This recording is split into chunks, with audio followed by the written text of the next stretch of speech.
Hey everyone, I'm Lauren from My Something Beautiful Life, and this is my 100th video. So I thought it would just be fitting to talk about my planner lineup for 2024. Now you can see I have quite the stack of planners here, and for me that's fairly normal, although this pile is a little bit bigger than it usually is for me. I tend to only have around 5, and right now I actually have 7, although one of them is not in this stack yet. And I realize that lots of people cannot function with this many planners, but for me, this really works well for my brain to be able to separate certain areas of my life into different planners. And so I fully understand that this is not for everyone, but for me, this just works really well. And so I do have a lot of planners here. And you know what? I just realized I forgot one. This one just came in the mail the other day, so I forgot to include it in my stack right here. So I actually have 8 for 2024. And that's only if you count my on-the-go folio as just one planner. But I'm really excited to show you all of these and explain a little bit about how I'm going to use them.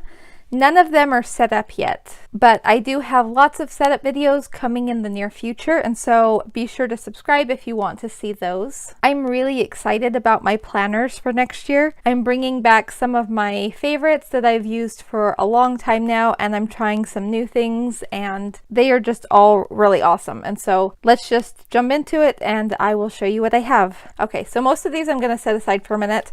I want to talk about these two first. So I'm going to move everything else just over here. So these two are my staple planners. These are the ones where I keep track of my to-do list, my appointments, just my normal life stuff. All of these other ones have very specific purposes.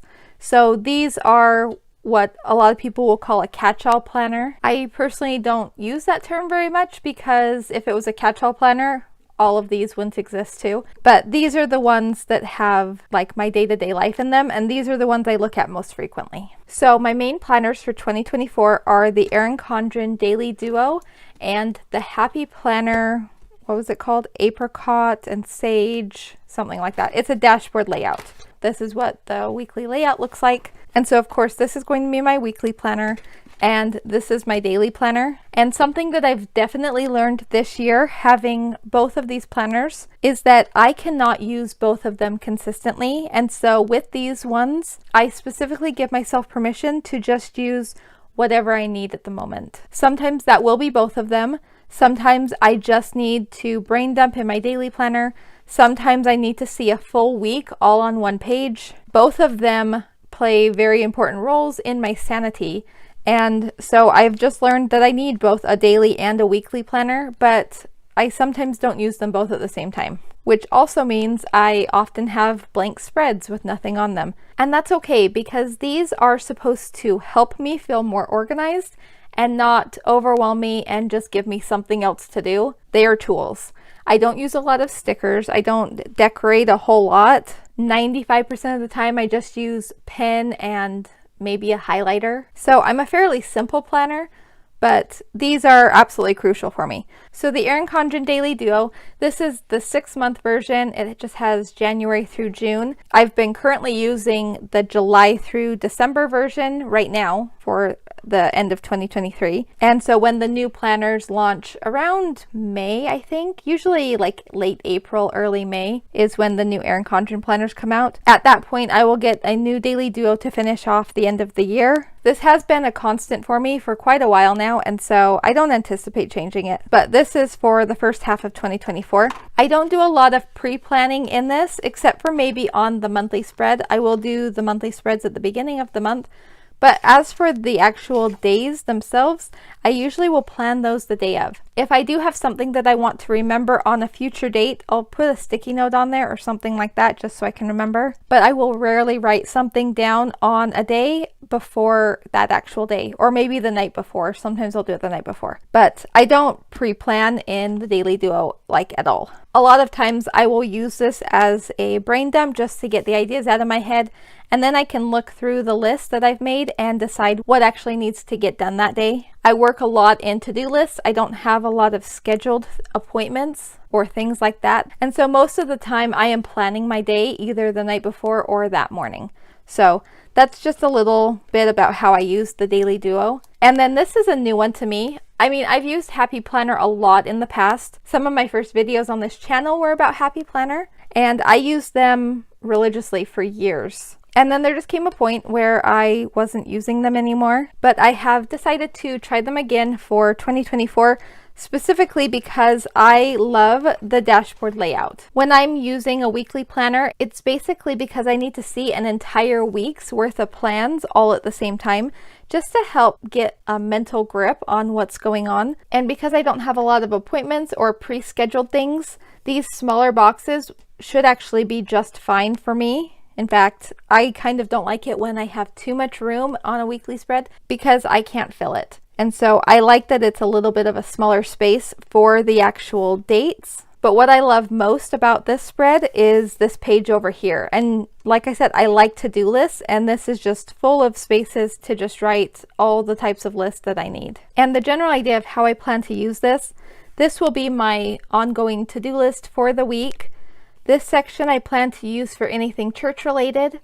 I will actually use this for looking ahead for things that are happening next week that I just need to be aware of. And then this notes section down here is going to be like a mini content planner, just so as I'm looking at my week, I know the things that I want to do for my blog and for YouTube and things like that. I have a full separate planner for all of that, but I've been realizing that it would actually be kind of helpful to be able to see some of that while I'm planning my week as well. I'm really trying to look more ahead and follow through on things that I want to accomplish and not just be sporadic morning of what do I feel like doing today. And so I'm hoping that by having all of this together, then I can be more successful with that. So that is going to be my weekly planner for 2024. This is another one that I have been using for many years now, and I love it. And this is the Erin Condren On The Go Folio and Petite Planners. I just love the flexibility of this.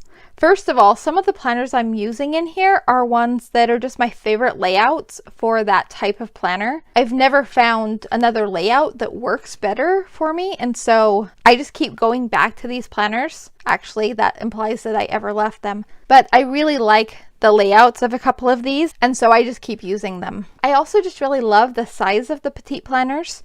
They're not too big and bulky, but they have plenty of room for everything that they need to have in them. And when I fill up one of them, I can just switch it out for another design, and I don't have to rearrange my whole system. So again, this is not set up right now. In fact, right now I have been having my wellness planner pulled out because this is what I've been focusing on most lately. But the other two that I use fairly regularly are a simple notebook. This is just a lined notebook.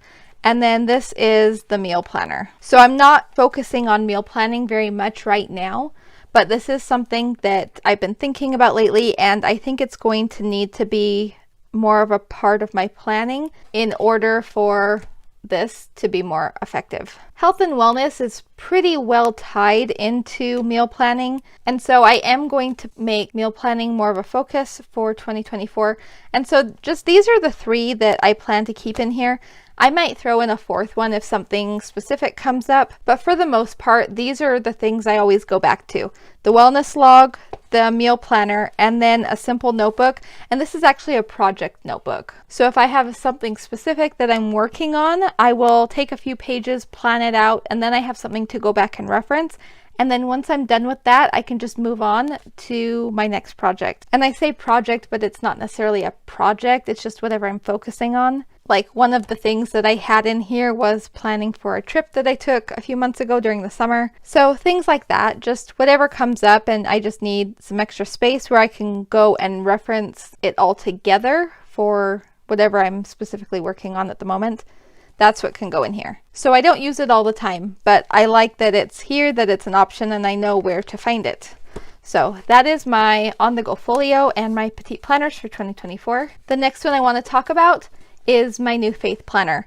And I'm so excited about this one. I'm not going to show you the inside yet because I'm going to do a whole video that will probably come out on Sunday. That's kind of what I'm planning for. So it'll be like a bonus video. So definitely stay tuned for that if you are looking for a faith-based planner, because this book is amazing. If I had created a planner for keeping track of spiritual things, this is better than anything I could have come up with. I am going to link to this in the description. Actually, I'll link to everything in the description, but this specifically because the reason why I want to do a full review on this really fast, even to the point of it being a bonus video, because lately I've just been posting Tuesdays and Fridays, and so to post an extra one on Sunday means that this is important. The reason why I want to show this to you so quickly is because I worry that it could possibly sell out. Other products that this company has sold have sold out fairly quickly,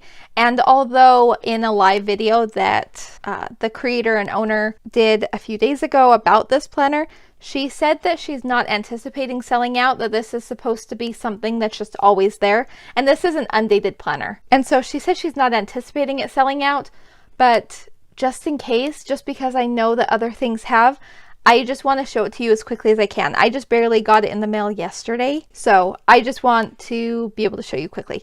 Anyway, so I'm not going to show you today, but I have a whole video coming out about this. So stay tuned for that. All right, and then my next planner is my budget planner. This is also a happy planner. I actually decided to get this planner before I decided to get the weekly one. I saw the layout of this and I thought it could work really well for how I want to budget. And another thing that I love about it is because it's on the discs, I can actually add more pages to it, which is just crucial for me for budgeting. I just have too many weird things in my budget. I am just always adding things in. So having something that's flexible enough where I can add in pages, I think is really helpful. And so that's generally what I do. I've done 3 ring binders, and this past year I've done an A5 ring planner for my budget. But when I saw this layout, I just thought it would be fun to try it out and see if I like doing it on discs. So this is my budget planner for next year. The next planner I have to show you is the MakseLife monthly planner. This is not their regular flagship, but this is the one that I'm planning to use for my goals. This is an undated planner, but it is a 12-month planner, and so I'm just going to use it as if it's a normal yearly planner. I bought the stickers, which I think are back here. Yeah, I bought these date dot stickers so that I can date the pages, and this is just how I'm going to keep track of my goals. So I have monthly goals, weekly goals, and it does all of the weeks in a row. There's no weekly layouts. And then at the very end, there's a couple note pages. The reason why I decided to use this one for my goal planner for 2024 is because I needed the extra note space. A lot of my goals kind of look like projects. They have steps, they need to be broken down. There's just a lot of things that go into them. And so I wanted some extra space where I could break down my goals into smaller steps and just keep track of it that way. And so that's why it was really important to me to have some note pages inside the planner. So that's why I decided to go with the monthly instead of the regular flagship. I just needed more note space to go with my goals. And I didn't need a weekly layout because I was going to use the Happy Planner one. So we'll see how it goes. But this is my goal planner for 2024.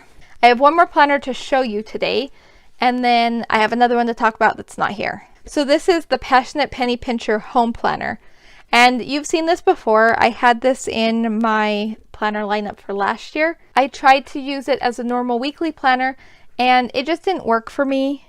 Let me flip to one of the weeks, and then we can talk about that.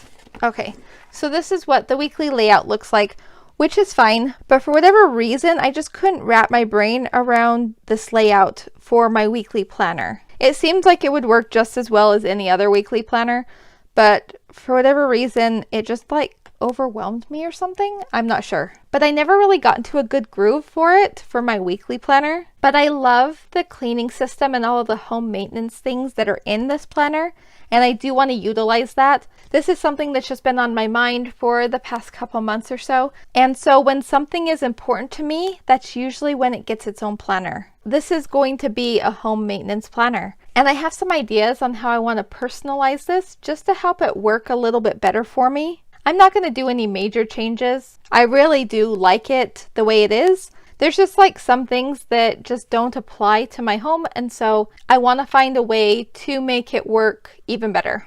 And so I will be sure to show you more about that once I get it set up too. But I wanted to let you know that I do plan to use this still, just not as an actual weekly planner. It will be a more specific home goal focused planner. Maybe it'll make more sense once I get it set up and I can show it to you.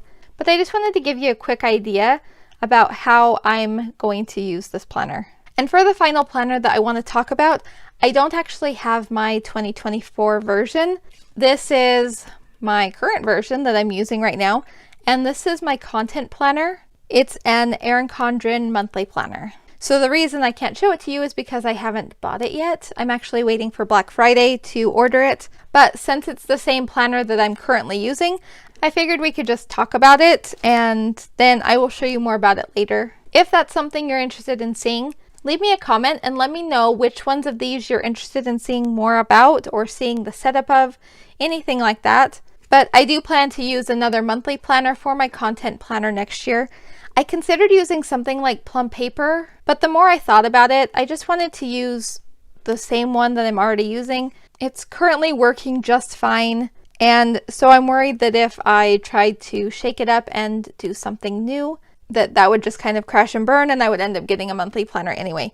So I'm just going to get another monthly planner, and that will be my new content planner. What I love about it is that it has the monthly calendar and then a lot of lined note pages at the end. I think there's 8 or 10. There's 10 lined note pages per month, and that just gives me all the space that I need to plan out content and any of the work projects that are going on at the time, launches, things like that. And it's just been working really well for me. And so I will have another one of those coming shortly, but I just don't have it here at the moment. But aside from that, that's my planner lineup for 2024. So here's my fun little planner stack. And I'm really excited. I think these are all good. I know it seems like a lot, but I actually don't think I've gotten that carried away just because I know how I plan. I don't look in all of these planners every single day. Like my budget planner, I probably only use it 2 times a month, maybe 3 at the most, but it's not an everyday planner. Most of these are not everyday planners. And so even though I have a lot of them, this isn't overwhelming for me. But let me know what you're planning to use for 2024. If you also have a YouTube channel and you are posting a video with your planner lineup, send me a link to that too, because I would love to go watch. I love watching all of your planner lineups. Or if you post it somewhere else, a blog post on Instagram, something like that, let me know where you post your planner lineup. Or you can just leave it in the comments. Just let me know what planner or planners you are going to use. And if you want to see more planner videos, I would love it if you consider subscribing. Thank you so much for watching today, and I hope that you have a wonderful day. Bye-bye.